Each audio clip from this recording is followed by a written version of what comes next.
بسم اللہ الرحمن الرحیم۔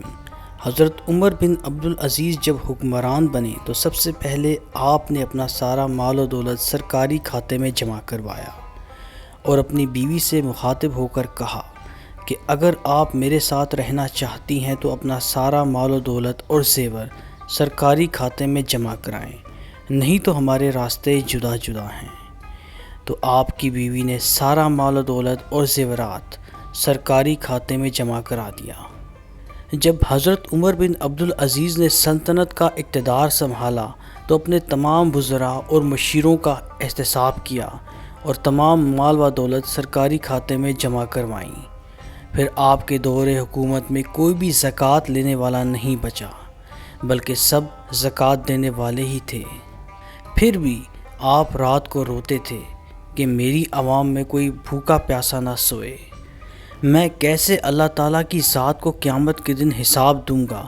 جب آپ حکمران نہیں بنے تھے تو بڑی شان و شوکت کے ساتھ رہتے تھے، پھر جب آپ سلطنت کے حکمران بنے تو سب شان و شوکت کو چھوڑ کر امت مسلمہ کی فلاح و بہبود کے لیے کام کیا۔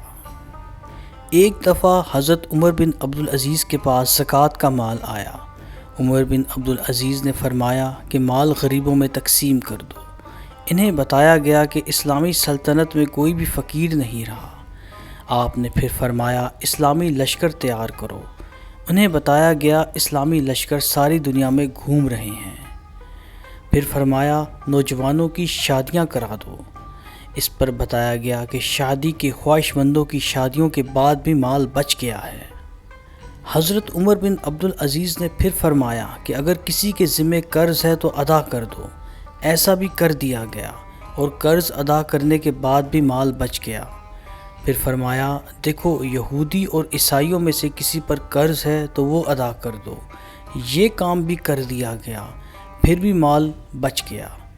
اس پر عمر بن عبدالعزیز نے فرمایا کہ اہل علم کو مال دیا جائے۔ چنانچہ ان کے حکم کے مطابق اہل علم میں بھی مال تقسیم کر دیا گیا، مال پھر بھی بچ گیا۔ اس پر حضرت عمر بن عبدالعزیز نے فرمایا اس کی گندم خرید کر پہاڑوں کے اوپر ڈال دو تاکہ مسلم سلطنت میں کوئی پرندہ بھی بھوکا نہ رہے۔ دوستو، اگر ایسے حکمران ہم پر بھی مسلط ہو جائیں تو ہمارے ملک میں کوئی پریشانی نہ رہے، کوئی انسان بھوکا نہ سوئے، کسی کے ساتھ ناانصافی نہ ہو۔ اللہ پاک ہمیں صحیح حکمرانوں کو چننے کی توفیق عطا فرمائے، آمین۔